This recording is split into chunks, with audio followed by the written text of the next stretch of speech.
What's up, you guys? Welcome back to the Jester X TCG channel. This Friday, the new ban list is dropping. It's going to be effective on September 1st. Really exciting stuff. I really hope it's a little less underwhelming as the last one. You could tell the last time they were trying to push sales, hitting the Cerberus engine when it was no longer an issue. It was more, just why am I going to buy the Plutomon line when I know that Cerberus is so strong? So I'm hoping this ban list is a little bit more impactful than the last one. But yeah, let's kind of get into it. The first card on the list is BT15 Nairamon. I think this card is clearly a bannable card. It's been an issue in two different formats for two different decks. The first time we saw it being an issue was with Puppets, being able to abuse the end of turn trigger of Overclock, being able to make your Central Alliance like 3 times in one turn and then like Evo into the Niar boot and then just swing for game, and it was a lot. That was yesterday's problem, but now it drifted into the new format of Angels, and clearly it's not just like, oh, we'll just address it with power creep. It's still an issue, right? Now you could use that to generate memory on top of shredding the top or bottom security to shred Magna Angemon, and then their effect you would allow to play a level 4 lower Iliad or Angel, setting up an easy joggers play.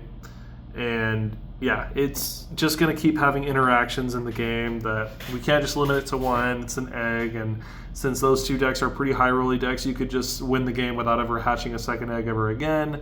So I think to be really effective, you have to full ban it. Going to the limited to one section, I think BT24 Dan Kanon. I'm a Volcanus player, as you guys know. I love the deck, I love the Blacksmith, but clearly the game is already trying to self-address it. They've created a BT25 Dan that says end of turn allow one of your guys to attack, and then BT26 we're releasing a Kanon Yuki that says end of turn free play an option that with a TS trait based on how much memory you sent your opponent as you end the turn. So you have Dan Kanon that basically does both of those effects in one. So to me that straight up says, like, I don't know why they wouldn't hit that card, but I will miss it because it essentially got me my invite. But yeah, I think they should hit it. It's a strong ass card. The next card on the list is Blind Red Trigger, a Beelstar stand card. So it's between this card or Hurricane Screwshot. I think this card is more egregious because you just shred a lot of security on your kill turn, and you never even have to check security, which is a huge part of the game, to have some kind of RNG, hitting Tamers, hitting Boost, hitting an option card bomb.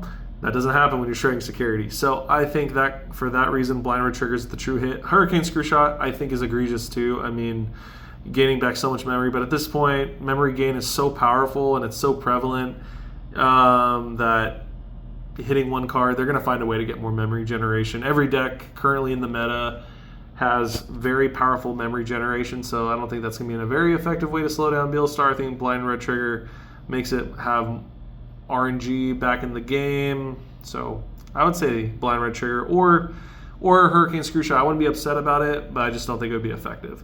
The next card on the list is EX12 San Myojin Arrival. I know it's going to get the new card treatment, but I think that card is so hard to play around. The fact that they execute to self-delete themselves. They self-delete the Kaguyamon, and then it deletes itself. You free play you use the Simultaneous Arrival to play now either a Amaterasu-mon or a Ryugamon or another Kaguyamon. And then the Kaguya Fortitudes to free play itself again, and then you're looking at a 5-body blocker retail board.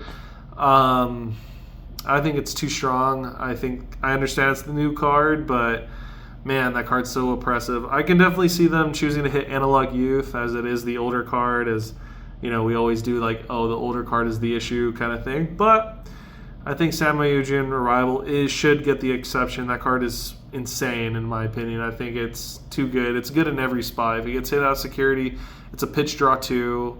If it's in your hand, pitch draw 2, and now you're threatening a trap card, or they use their own trap card, and it's good no matter what. Now there's punishment for outing their board. or there's just a bonus for them to out their own board to get an even bigger board, and I don't think that's fair. And then with combination of Susan, I would just hit Susan if it was up to me, but they're not hitting the secret rare. So Susan executes, and then it deletes itself.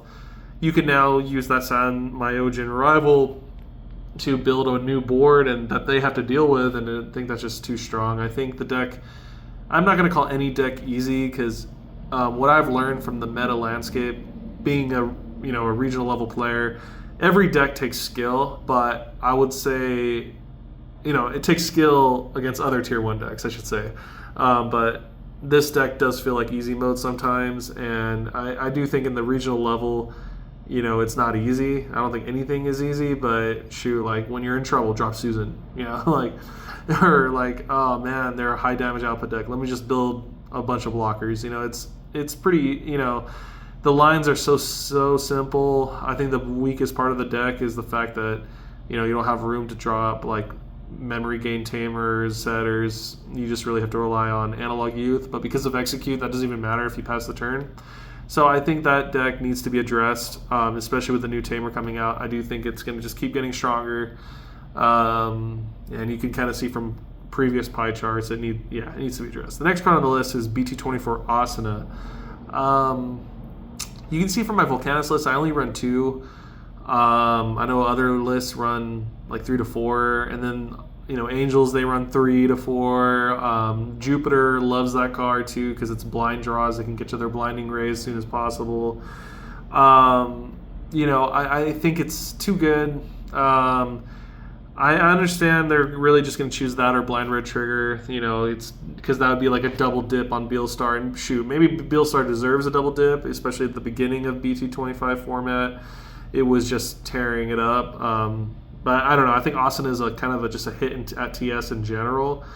And I think it needs it to open up the field for more decks, because as Digimon players, we know that the beauty of Digimon is that you could, maybe just 8001 format, just one format ago, you could just bring your favorite deck and you could at least do well, if you study your matchups. But right now, Digimon doesn't feel like that. I can't bring my blue-green Imperial Dramon deck, and I think I'm going to be confident to defeat TB or any TS deck, really. So maybe actually, blue, because of Pale Dramon being able to freeze the board, you could probably still do stuff against the Minerva Mons, but realistically, Jupiter Mon just ruin moding him doesn't sound like, it's too strong. I feel like BT24 Asuna just makes all the TS decks so consistent.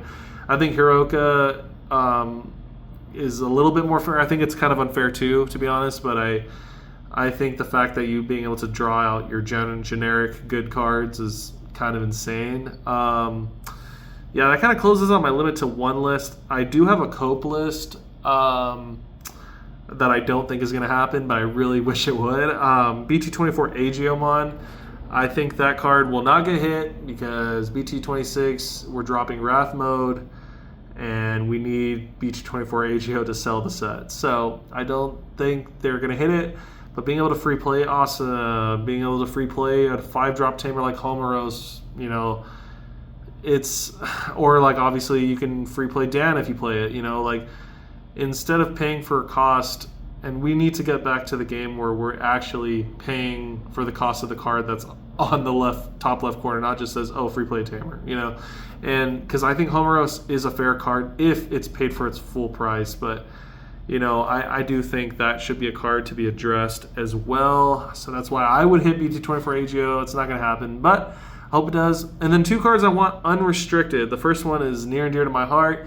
I'm a Wolf fan. I really want Gabumon X back. It would definitely help the consistency of that deck. I still don't think Garurumon would be that competitive. I know Garu Loop is fun. I've been messing with it on DCGO, but I don't think... I don't know. It's insane. It's strong. Don't get me wrong. It's a loop, but it's not Angels. I definitely don't think it says to the power level of TS Angels, but I think it would be cool. It'd be really sick to have Gabu X back, just to have some kind of searchability. I understand Garu X should never come back. Where Garurumon, I don't think Where Garurumon's that bad anymore, but I mean, now that aces aren't really prevalent in the format, maybe that, they can't bring that back.